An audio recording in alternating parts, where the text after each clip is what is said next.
let's just welcome to the program now this morning, Chancy Williams. And how are you? Good. How you doing today? Thanks for having me on. Oh, I'm doing well. I'm glad to have you on. Love the songs that you've got out so far, and really getting to know who you are, and that's what we're doing right now. Whereabouts in the world are you? Well, I'm out in Wyoming today. I'm born and raised in Wyoming, so I'm in Laramie. We're actually playing in Laramie this week, so I'm here today. You're kind of, as soon as you say Wyoming, and then I hear you say it because you got a little bit of a Wyoming twang. I think back of Chris Ledoux and some of the other artists and cowboys that come from that neck of the woods. Yeah, I hear that from time to time. Yeah, we don't think we have an accent, but evidently some people say I do. So I had somebody tell me the other day that we had a Humboldt County accent here in California. I thought, we don't have any accent, but apparently we do. Wyoming yeah, is a beautiful piece of country. We have ridden our motorcycles, my wife and I, through there a couple of times in years gone by. Boy, you talk about the big, wide open country. yeah, it sure is nice. I was born and raised on a ranch up in the northeast corner, and it's there's nobody out here, which we love. We kind of got tough winters, which keeps everybody out, but it sure is beautiful. So, where exactly in Wyoming do you call home? Moorcroft, Wyoming. So it's up in the northeast corner. We're about an hour from South Dakota and about an hour from Montana. Okay. Okay. And what's your history? Like I said, I don't even have a bio in front of me right now. So this is totally you and I sitting on a stump drinking a beer, me getting to know you. How old are you? I'm 38. So I grew up on a ranch in Moorcroft and went to college on a rodeo scholarship, rode saddle broncs, and you know uh ended up in music, but I grew up rodeo and ranching and loved every second of it, and kind of started music, in college for fun, and ended up here today, which has been a fun life. But really all I am is just a cowboy from Wyoming that sings music now, and it's been really good to us. So we get to travel, coast to coast, singing our own songs, which is a lot of fun. Besides singing, do you do a lot of songwriting? Yep, write a lot of songs. I put an album out last year, and I think I wrote 11 of the 12 songs on there with friends of mine, co-write a lot. But yeah, so try to write a lot. Trying to write songs about cowboys and about the West is tricky because I grew up living the life. So to get them accurate, it's hard to find outside songs that from people that haven't really lived that life. So I feel like all the cowboy stuff I got to kind of write myself. Now, so when you're writing that stuff, because you have been so close to it all your life, I mean, that is your life. Do you ever turn to somebody like me that hasn't, I've had a horse, been in a saddle very little bit, but to ask or to kind of seek what we see you as a rancher, a cowboy, somebody that is living the life, what we see or what we wonder what the life is about?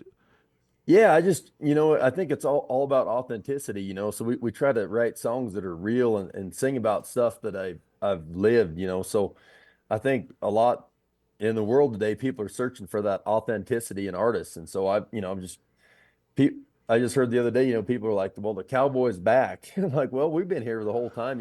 I guess the rest of the world just kind of caught up, but I've dressed the same and sang about the same stuff my whole life. It's just now cowboys are kind of at the forefront. So I try to sing songs that people can visualize that have never seen it before to live the life that we live. They can kind of live through our music. So the song that, of course, we're all playing right now, "A Cowboy Who Would," what's the story behind that? Well, that's one, we did just because it kind of fits radio a little bit more, but fits our brand. It's just a song that kind of people can visualize that whole song being out west. It's about a cowboy that falls in love and wants to move, to live out in the middle of nowhere away from people. And he falls in love with a girl and builds a church on their place and gets married there. And yeah, I think that's kind of a dream of everybody nowadays, especially after COVID. Everybody wanted to move out of the city and live that life of living out west. So that's kind of what that song's about, and it's been doing really well for us. What is going to be the next release of music that you've already got produced and in the can? Well, I cut a bunch, right before the end of the year last year, and I think the next one's a song called "One Bad Mother Buckaroo," which is it's a really fun song I wrote with my producer Bryce Long. Bryce is a hit songwriter. He's wrote a bunch of stuff for old John Party and Gary Allen and lots of people over the years. But it's just envisions this guy that everybody's maybe seen in a movie or seen once in a while. It's a guy that doesn't come to town very often, and when he does, you know who he is. He might get a little wild at the bar. He'll do some dancing, and he's one bad mother buckaroo. You know, I just see when that comes out and I'm playing it here on my radio show.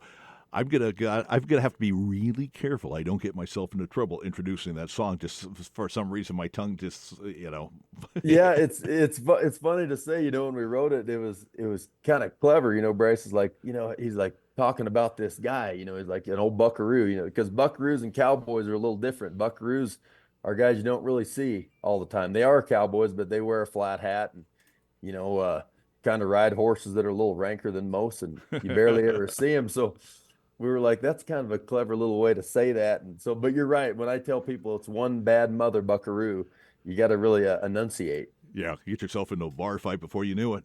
That's right. So, what's your typical day like, Chancy? Well, when I'm home, you just help with everyday ranch stuff. But I'm on the road a lot too, so we play a lot, so we're touring a lot. But just always trying to better ourselves in music, I guess. I chose to be an artist and a singer, so I spend a lot of time with music and writing. But when I'm not doing that, it's a good relief to do cowboy stuff. And I just it's basically I know more about cowboying than I do music, so it's always good to just go home and be horseback and do ranch work. Now you're 38, but you rode bronc for a while. How's the body? Did it take a beating? Or are you doing okay there? No, I'm doing good. I was pretty lucky. I went to college on a rodeo scholarship, made the college national finals a couple times. So rodeo was really serious for me and my family for a long time, and but was very lucky. I have a lot of friends that weren't as lucky, and it's a tough old life. It's hard on your body. You're a professional athlete, but it's not like you are in the NFL or stuff like that where you have great insurance and good pay. It's day to day sometimes as a rodeo cowboy. Do you ever get out of Wyoming and hit to the hub of music, like Nashville, to do some production, to do a little education of how things are being done?